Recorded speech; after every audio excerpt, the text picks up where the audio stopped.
الحمد لله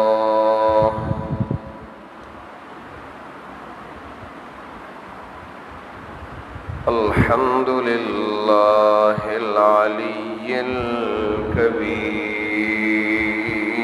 المتعال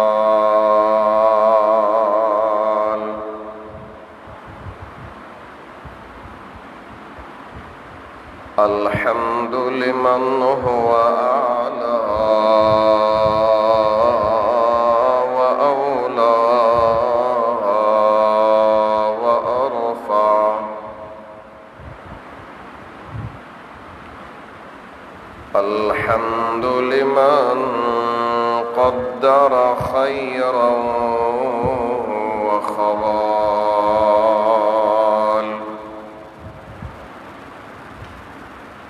والشكر لمن صور حسنا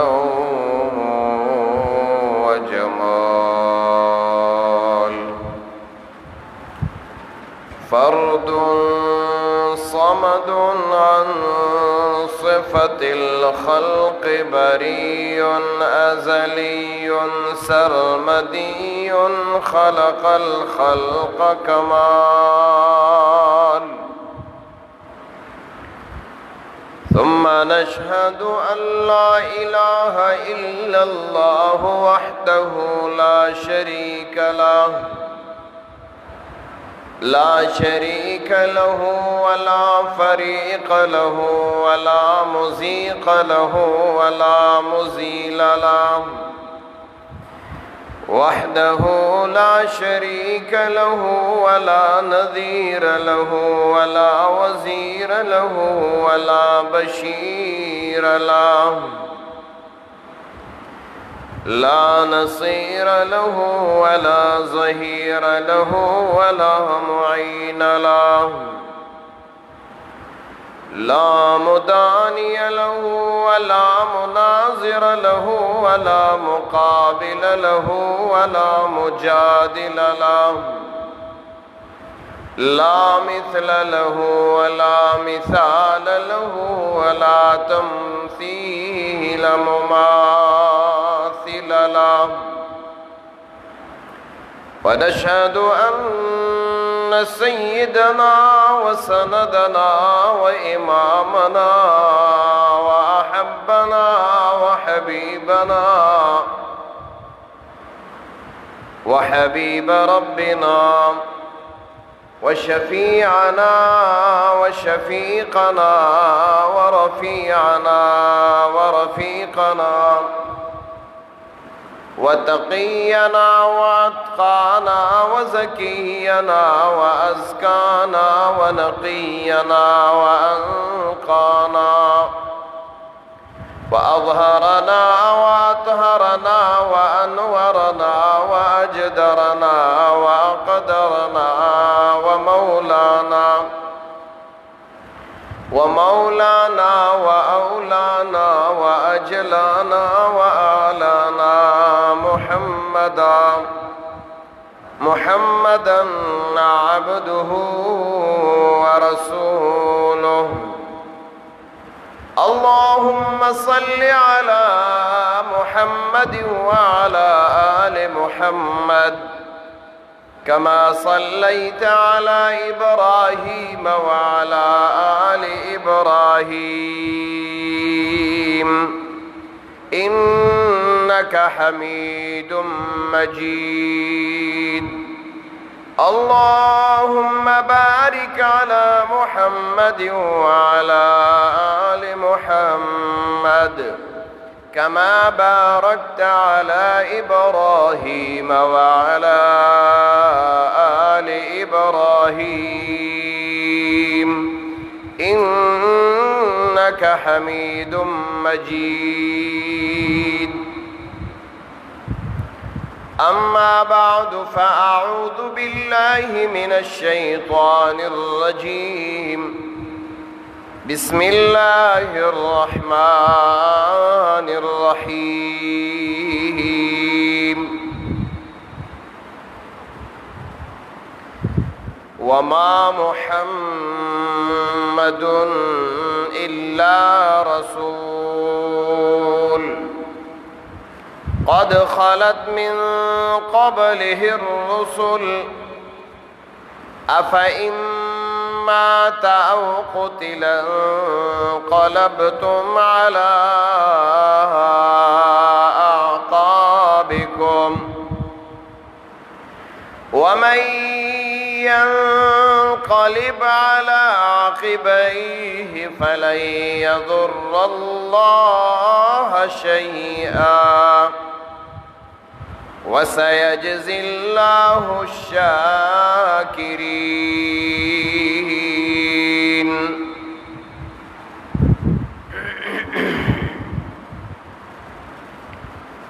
خوگو عزت مندو دا اللہ رب العزت قانون قدرت دا ابتداء کائناتنا دا روان دے چھ بعض خلق پیدا کیگی دنیا ترازی جوند ورتا دا دنیا ملاویگی او بعض خلق دا د دنیا نا رخصتیگی د دنیا نزی او د دنیا ژوند ختمیگی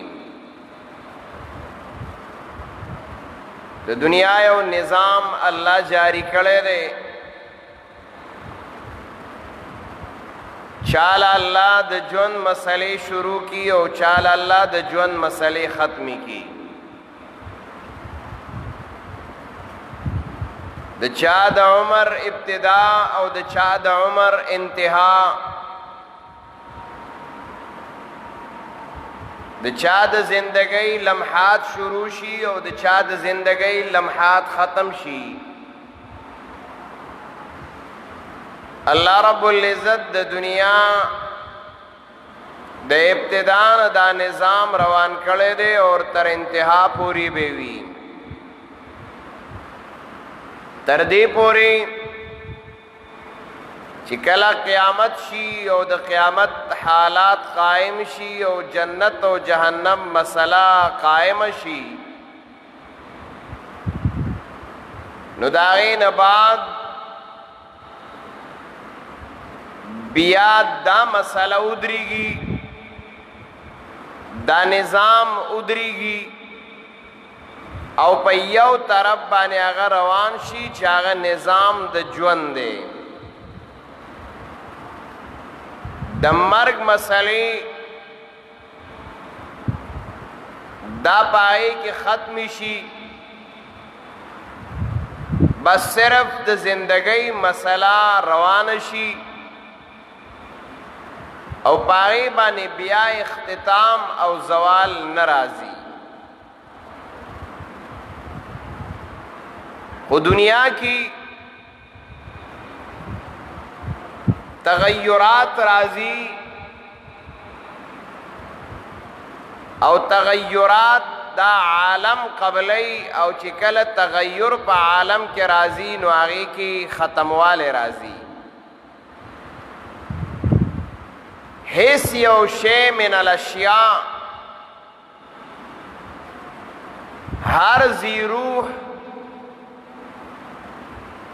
دا د دنیا نه کوچ کون کړي د دنیا نه تلون کړي د دنیا د زندګۍ تیرون کړي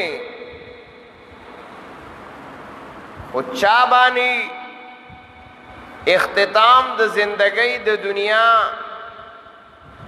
زر راضی په چا باندې اختتام د زندګۍ د دنیا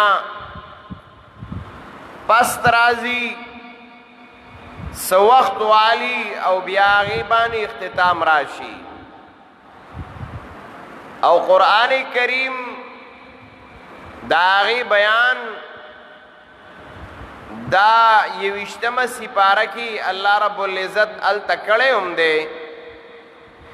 او پس صفال فازبانی قرآن کریم دا مسئلہ بیان کردے دا کہ اللہ رب العزت دا سزاد دے چا باندې راولي د زندګۍ حالات ختمېدل زر او چا باندې راولي زندګۍ حالات په داسې حال کې چې هغه لاړ شي وخت تیر شي څو ځایونو کې قرآن دا مسله بیان کړې ده بعد چا باندې ماشوموالی کې مرګ راشي بعد چا باندې ځوانۍ کې مرګ راشي بعد چا باندې بوډاوالی ته ورسي زندگی او د زندګۍ اختتام دا پاغه باندې په بوډاوالی کې هغه راشي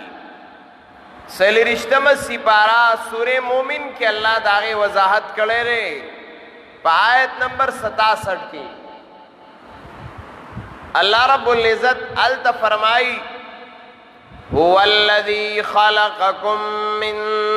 تراب ثم من نطفة ثم من علقة ثم يخرجكم طفلا الله غزاد دې چې تاسو پیدا کړی د خاورینا د نطفینا د علقینا د ویني د یو لوتلینا د غوخې د ټوکلینا ثم یخرجکم طفلا بیا الله تاسو پیدا کړی په داسې حال کې چې ماشومان وئ ثم لتبلغوا اشدکم بیا زندگی روانوا چې دی پوری تاسو رسیدئ مضبوطوالی د عمر او ځوانۍ ته ثم لتکونوا شیوخا بیا تاسو روان وئ تر دی پوری چې تاسو رسیدئ بوډاوالی ته قرآن فرمائی دا غین بعد وَمِنْكُمْ مَنْ يُتَوَفَّى مِنْ قَبْلِ بعضی آغا سوک دی پتاسو کی چپاغی بانی وفات راغے مخ کی درسیدو دزوانینا یوا من قبل بعضی پتاسو کی آغا دی چپاغی بانی وفات راغے مخ کی دبوڈاوالی درسیدونا چا بانی ماشوموالی کی وفات راغے نو پچا بانی زوانی کی وفات راغے وَلِتَبْلُغُوا أَجَلًا مُسَمًّى سوخ پلی نیٹھے تا اور رسیدل بڑاوالے راغے خو ختمی دل کل نفس ذائقة الموت ہر یو نفس دے دنیا کی پاغبانی داد مرگ فیصلہ راتن کی دا کاغا انبیاء دی کاغا اولیاء دی کاغا صوفیاء دی کاغا اتقیاء دی کاغا ازکیاء دی کاغا نیکان دی کاغا بدان دی کاغا فاسقان و فاجران و کافران و مشرکان دی او کاغا عام مسلمانان دی کاغا نافرمان دی که فرمان بردار دی طول بانی اللہ وی کل نفس ذائقت الموت ذائقت الموت طول بانی دا دا مرگ فیصلہ یوزل خامخا واقع کی دن کی دا او اللہ رب العزت خصوصاً پاگی کی واقعہ د یوسو انبیاء کرامو ذکر کړی دا د پاره د دې چې د خلق یقین داراشي چې دنیا کې په دای باندې هم چې د نو مرګ راتلون کړي دیوم د مرګ سکه کون کې دي کله الله رب العزت واقعا د عزیر علیہ السلام ذکر کی چو گورو عزیر علیہ السلام باندې مرګ راغلیو کله الله رب العزت واقعا د سلیمان علیہ السلام ذکر کی چو ګور سلیمان علیہ السلام باندې مرګ راغلو فلما قضینا علیه الموت ما دلهم على موته الا دابة الارض قرآن فرمائی کله چې مونږه فیصله وکړه په سلیمان علیہ السلام باندې د مرګ او هغه وفات شو نو په دغه وفات حالت کې هغه داسې و پیریان یې اخته کړي وو ورته ویل شاباس کار کوئ بیت المقدس جوړوئ هغه یې لګیا و محنت یې کاو کار یې کاو لګن سره شوق سره جذبې سره سلیمان علیہ السلام ورته شیش محل کې ولاړو امسا ته تکیا والی وا آغی ته ٹیک لگولیو پدا دوران کی سلیمان علیہ السلام وفات شوے دے لیکن چاہتا پتنوا ولاړ دے ولاړ تردی پوری ما دلہم علی موته الا دابت الارض خبر ورنکا پا مرگ دا غبانی مگر آغا چینجو وینو دزمکی سنگ خبر ورکا تاکلو من ساتہو چوی خوڑا امساد سلیمان علیہ السلام امسایو خوڑا نو چی کلام سا کمزوری شوام پاغیبانی د سلیمان علیہ السلام زور راغلیو نو قرآن فرمائی آغا کمزوری شوام وینو خوڑا د وینو د خوراک د وجنا د سلیمان علیہ السلام د بدن آغا وزن برداشت کو لے بیانشا نو فلما خر قرآن فرمائی فلما خر تبینت الجن اللو کانو یعلمون الغیب کلچ سلیمان علیہ السلام پز مکرہ پریوتا نو پیریانو تپتو لگی دا رامن دیکھلی الا شاباس سلیمان علیہ السلام باندې سی چلو شو چې وی قتل وو دا کله وفات شوی فلما خر تبینت الجن اللو كانوا يعلمون الغیب کله چې جناتو تپتو لګی دا او افسوس ورمان کئی دزان سر لگیاری کمونگ پا غیب پوئی دے ما لبثو فی العذاب المہین مونگ با پا دے سختی کی وقت نوے تیر کڑے معلوم شو جناتو تا علم غیب نشتا سلیمان علیہ السلام ورطا مخامخ مرگ پر آغلے دے وفات دے ورطا پتا نشتا خپل جنات ہوئی اللو کانو یعلمون الغیب یہ رکھ پا غیب پوئی دینو اس منگ دا آیتو منو او کد دے خلقو خبریو منو چم پیریان دیو ما سر غیب علم دیو پلان کے دیو ڈنگلے دیو مال دارو باسی و مال دارو باسی کله د درشل نرو باسی او کله د بالغ نرو باسی او کله د باتروم نرو باسی او کله د کچن نرو باسی او ما سره دا عالم دی او پلان کې عالم دی نو موږ د قرآن منو کله د خلقو منو ما او تا ته حکم څه دی حکم خو موږ ته دا دی چې قرآن منل قرآن منل دی د خلق منل چې کله د قرآن خلاف دی نو په موږ باندې داغه منل نشتا موږ باندې د الله د کتاب منل دی بہر حال اللہ رب العزت واقعات سلیمان علیہ السلام د مرگ دی د پارا ذکر کړه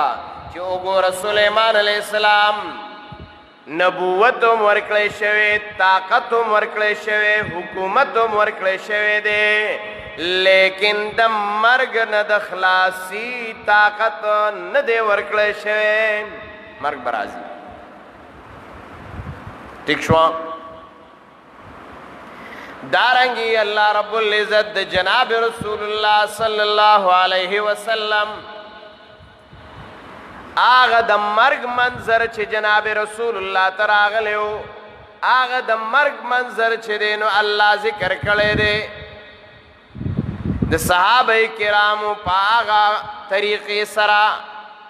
نبی علیہ السلام پیغمبر دے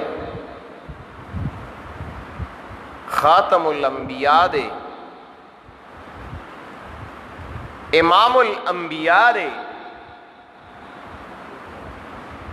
دمر لوی مقام او مرتبه او درجه والا دے خود مرگنا ندے بچ شوے موت او وفات پہ جناب رسول اللہ بانے ہم راغلے دے اور امام بخاری رحمہ اللہ پاغیبانے پورا حدیث ذکر کرے دے کہ جناب رسول اللہ صلی اللہ علیہ وسلم پدے میاش د سفر المظفر کی چی پختو کی خلق ورطا د سفر میاش ہوئی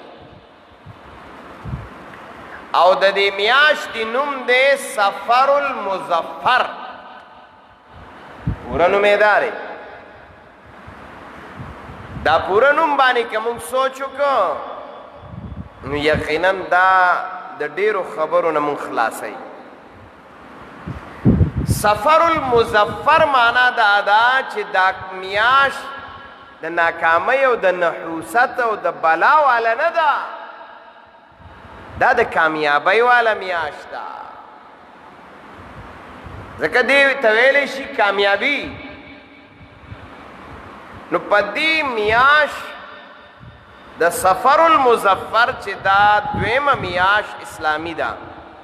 قمري میاشت ده په دې میاشتې په آخر کې بعض علما لیکي چې په 28 تاریخ د دې میاشتې باندې او بعضی لیکي چې په 29 تاریخ د دې میاشتې باندې جناب رسول الله صلی الله علیه وسلم بیمار شو 28 تاریخ د سفر میاشت یا 29 تاریخ د سفر میاشت په دې باندې جناب رسول الله صلی الله علیه وسلم بیمار شو او جامع الصغیر کی لیکلی دی اقوال مختلف دی چې نبی علیہ السلام څو ورځې بیمار و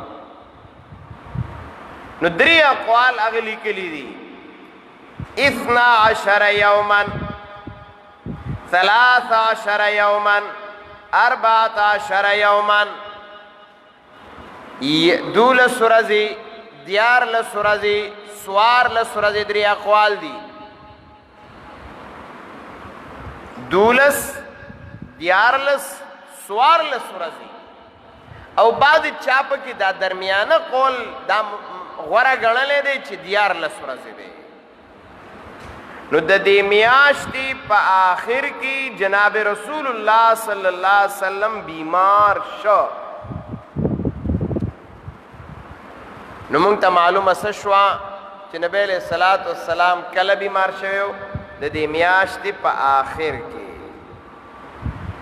او ما او تا مسلمان د دې میاشتې په آخر کې څه کوو زمونږ کنسپټ سوچ او نظریه هغه دا ده چې مونږ د څه شي معلومات نه کوو مونږ د یو خبرې تحقیق او معلومات نه کوو او چې چا څه کول مونږ هغه کوو څوک چې څه کوي بس مونږ په هغې پسې ځو نور تحقیق نه کوو نه لږ د دین د یو مسئلې معلومات کوا تبلیغی حضرات وی دومره علم په نارینه او زنانه باندې فرض دی چې هغه په 24 غنټې زندگی تیرولی شي نو په 24 غنټې زندگی کې دا خبرې مرازي که نه راځي دا مرګ او د ژوند مسئلې راځي که نه راځي اعمال نیک بد راضی که نه راضی دا نظریه او عقیده او د هغې برابر خبرې دا په 24 غنټې کې دي که نه دي که نه دا به نه زوته دا د 24 نه 25 ته اوړېدلي دي یا 26 غنټې کې دي دا د شپې او د ورځې نه بار خبرې دي دا هم ستا د 24 غنټې د زندګۍ مسله ده چې ته لږ ځان پوه کړه چې دا ته څه کې نو بعض خلک هغه په دې میاشت کې راولګي چوریانې شروع کړي او دې ته نوم هم د چورۍ د میاشتې ورکوي اله مسلمانه ته لږ ځان پوه کا چې تا ته کیس نو دا په 24 غنټو کې شته او که نشته که دا د 24 غنټې د علم نه بار وي او په دې 24 غنټو کې دا نه راځي نو بس بیا خو خبره صحیح ده او که نه دا د 24 غنټو سره تعلق لري دا ورځ خو به راځي که نه دا په کومه ورځ چې چوریانې خلک کوي دا به راځي که نه به راځي نو دا به 24 غنټې کې وي که نه به وي نو چې وي تا یې چېرته تپوس کړی دی تا یې چېرته معلومات کړی دی تا د دې علم حاصل کړی دی چې آیا دا جایز ده او که ناجایز ده دا شته په اسلام کې او که دا نشته دا طریقې نو د جناب رسول الله صلی الله علیه وسلم بیماری د دغې نه شروع ده یهودو ښځو د خوشحالۍ په نسبت باندې چې خوشحاله شوي چې زه هغه پیغمبر خبر ورته راغی زنانو ته د یهودو زنانو ته کورونو ته سړي رالل هغه فلانکې پیغمبر بیمار دی وی ښه چوریانې شروع دا تاریخ لیکلی دي چې کله ورته د جناب رسول الله صلی الله علیه وسلم د بیماری پته ولګېده نو چوریانې وکړې او مسلمان څه کوي مسلمان هم لګیا دی الاخرې بد دی د دې میاشتې او چوری پکې وکړه افسوس دی په تا باندې مسلمانه چې ته خو د دنیا د هر یو شي نه ځان خبرې خو دا دین دا په 24 غنټې کې ستا شته او ته ترې ځان نه خبرې د الله په دربار کې به څه جواب ورکړې څه به وې نو لږ ځان خبر کړه چې آیا دا شته او که نشته نو جناب رسول الله صلی الله علیه وسلم 14 ورځې دا بیمارو 12 14 روایات مختلف تھی خدا بیمار نبی علیہ الصلوۃ والسلام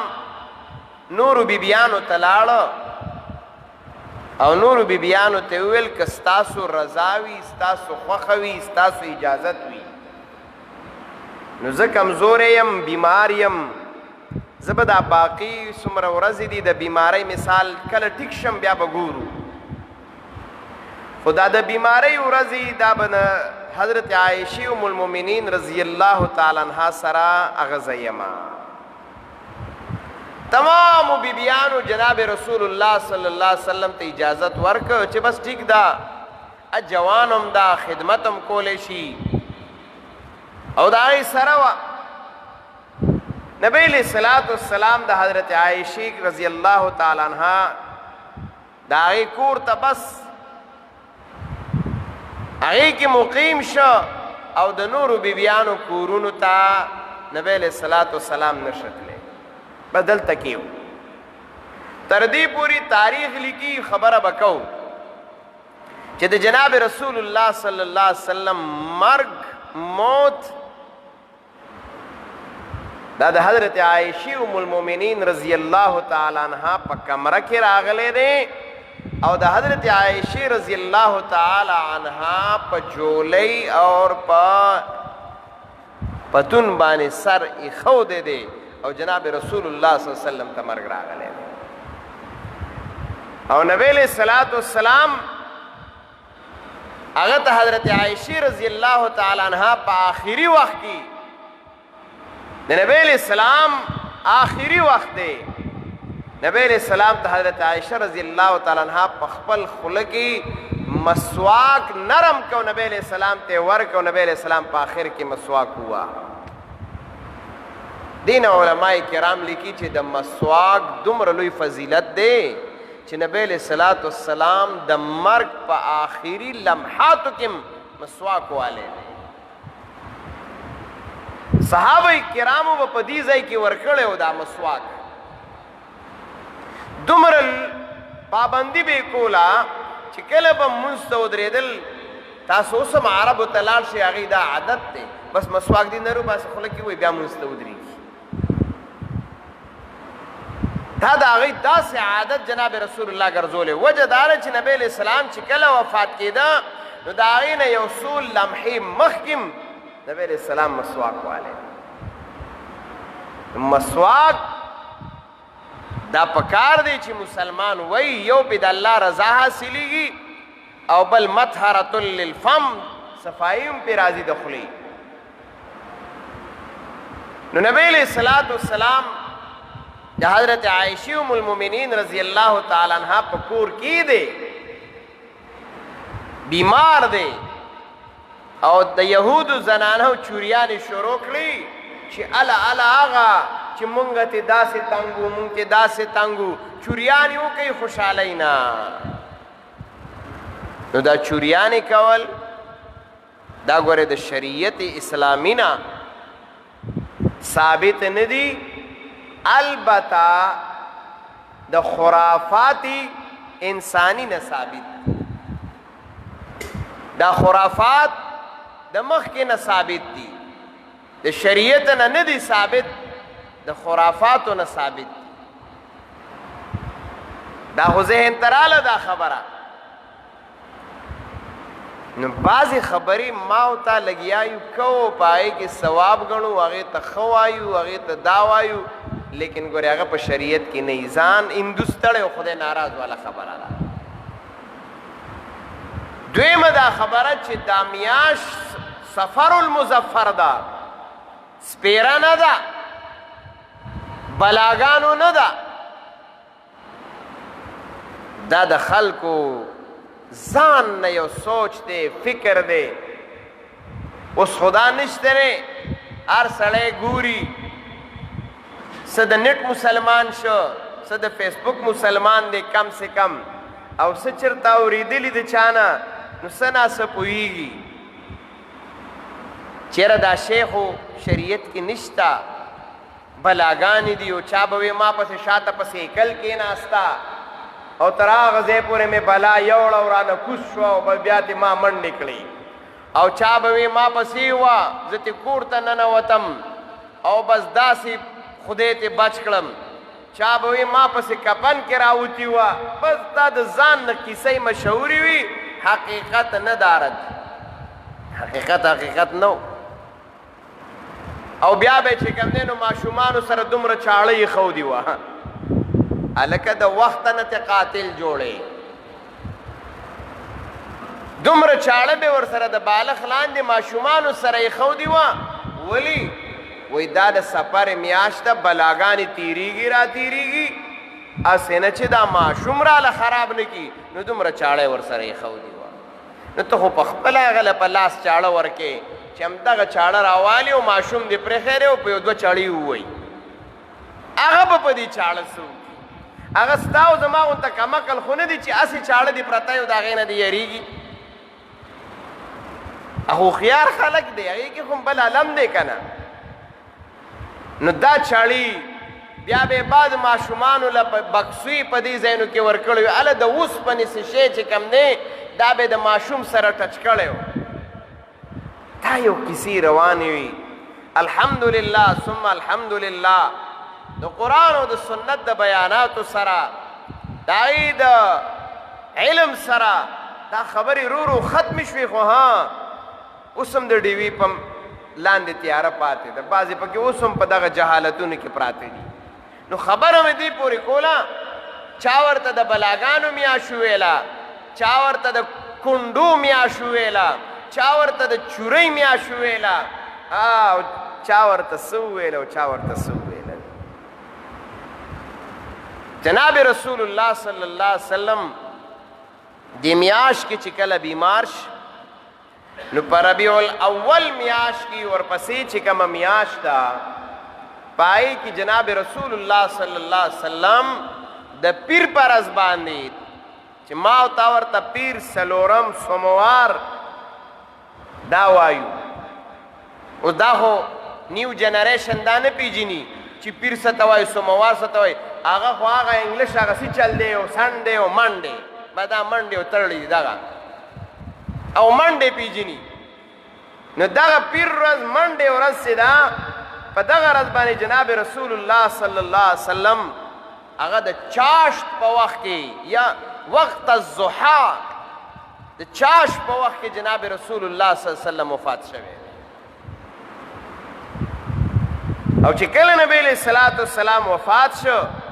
حضرت ابوبکر صدیق رضی الله تعالی عنہ ورته سحر راغلی مو چې یاره جی طبیعت څنګه دی. نبی علیہ الصلوۃ والسلام ورته فرمایل یاره د نور ورځو په نسبت نن خیم. موږ وایو که نه پلان کې خشوي او دا او پتا خو د رب کارونه دي. نبی علیہ الصلوۃ والسلام نه حضرت ابوبکر صدیق کله جمع ورکړه دا ځان له یو تاریخ دی بیا چې د جناب رسول الله صلی الله علیه وسلم په موجودګۍ کې حضرت ابوبکر صدیق رضی الله تعالی عنہ دا جمع ورکړي دي. نو دا د خلیفہ اول د ثابتېدو دلیل دی. نبی علیہ الصلوۃ والسلام کور دا د مسجد نبوي د هغې ته دروازه او کړکۍ راوتې وه. په هغه کړکۍ کې چې کله جناب رسول الله صلی الله علیه وسلم هغه پرده لرې کړه او وی کتل نو صحابه کرامو دا خبره کوله چې کنه یاره د ده خو حالت ښه شوی دی ځکه چې وی کتل. بیا نبی علیہ الصلوۃ والسلام پرده راښکته کړه او نبی علیہ الصلوۃ والسلام بیا دا پرده اوچته کړې نه ده. حضرت ابوبکر صدیق رضی اللہ تعالی عنہ لاړ سخرګنۍ کرا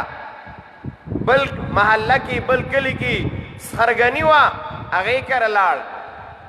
او دلته جناب رسول الله صلی الله علیه وسلم باندې د پیر پاراز باندې د چاشت پټیم کې هغه وفات او مرګ راغی. صحابه کرام ما او تا چې لږ